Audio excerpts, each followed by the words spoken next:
Hello friends, नमस्कार दोस्तों। Start करते हैं vocabulary. So today we are gonna start the vocabulary session and the which session we are gonna start today? It's a 13th session, right? We have already finished 12th session. आज है हमारा 13th, ठीक है?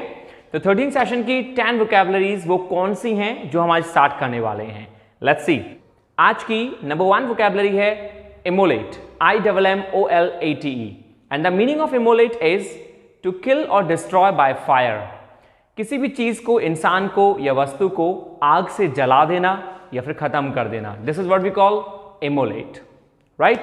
चलिए sentence. A man immolated himself as an act of protest.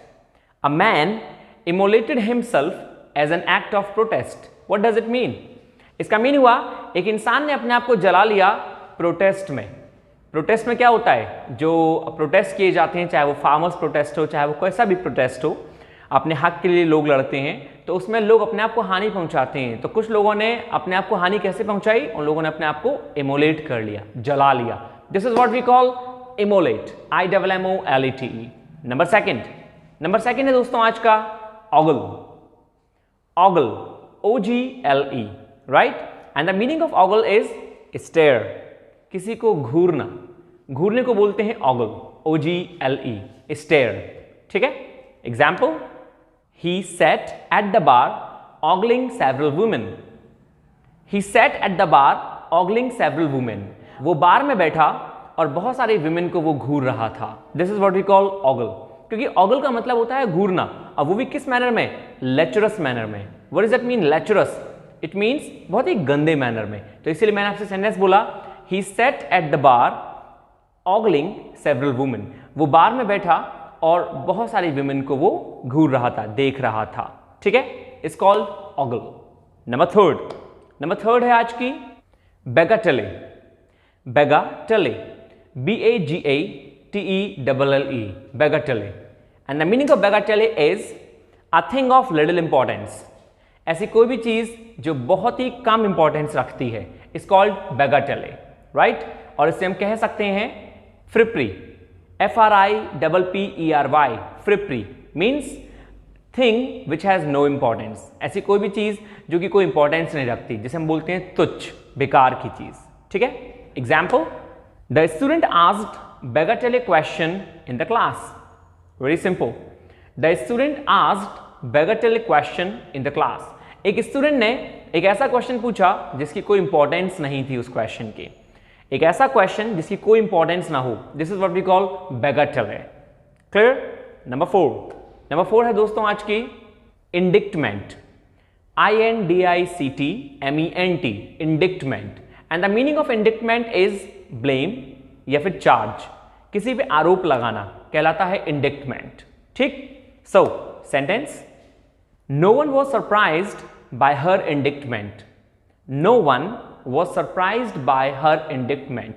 कोई भी इंसान surprise नहीं था, किसी को भी आश्चर्य नहीं हुआ उस पे लगाए हुए चार्ज से। उस बंदी ने कोई गलती की थी और उस गलतियों के लिए उस पर कुछ चार्ज लगाए गए, कुछ आरोप लगा गई। तो जब उस पर आरोप लगाए गए तो उन आरोपों के लिए कोई भी सरप्राइज नहीं था, राइट? मतलब सबको पता था कि उसने गलती की है तो उस पर ये आरोप लगने ही लगने हैं। So this is what we call indictment.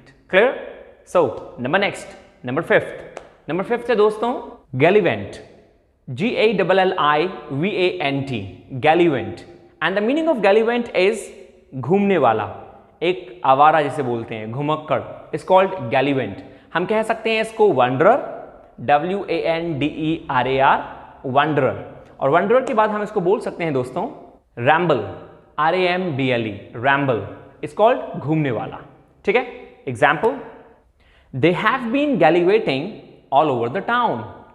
They have been gallivanting all over the town। वो पूरे टाउन में, पूरे शहर में चक्कर लगाते रहे, घूमते रहे आवाराओं की तरह। This is what we call gallivant, means without any aim, aimlessly घूमना, is called gallivant। ठीक है दोस्तों? So ये थी 5। नंबर 6 है हमारी आज की quandary, QUANDARY, quandary। And the meaning of quandary is perplexity, चकरा जाना या घूम जाना, इज कॉल्ड क्वेंड्री। इसी परप्लेक्सिटी को हम लोग बोलते हैं डायलेमा, डायलेमा, DILEMMA, डायलेमा। अब चाहे डायलेमा कहें या परप्लेक्सिटी कहें, this is what we call क्वेंड्री।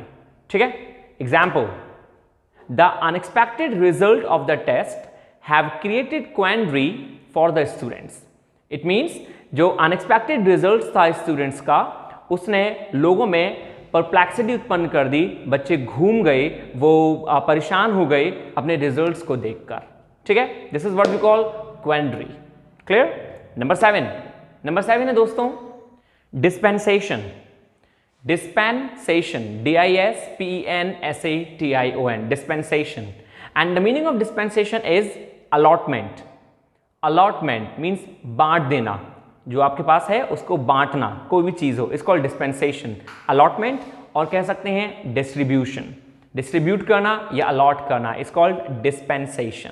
Example, it was a dispensation of the food from the state government. It was a dispensation of food from the state government. It means खाने को बांटा गया state government की तरफ से संपूर्ण state में। This is what we call dispensation of the food, right? चलिए नंबर 8 है दोस्तों आज की रीन, REIN, रीन।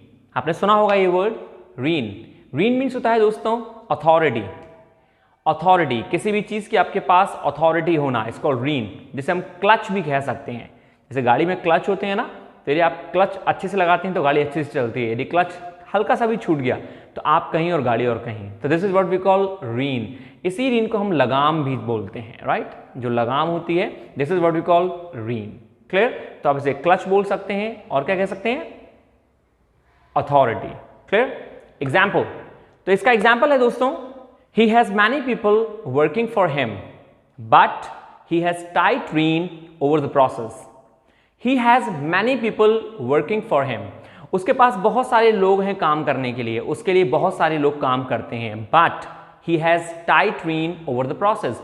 वो लोग काम जरूर करते हैं, लेकिन वो जो प्रोसेस है लोगों का काम करने का, उसने उन पे लगाम कस रखी है। मतलब वो लोग प्रॉपर काम करते हैं उसके लिए, वो चाहे फिर कितना भी घुला मिला हुआ है अपने लोगों के साथ, लेकिन काम के समय वो लोग प्रॉपर काम करते हैं उसके लिए। और क्यों करते हैं? क्योंकि उसने उन पर अथॉरिटी जमा रखी है, उन पे लगाम कस रखी है, उन पे क्लच जमा रखी है।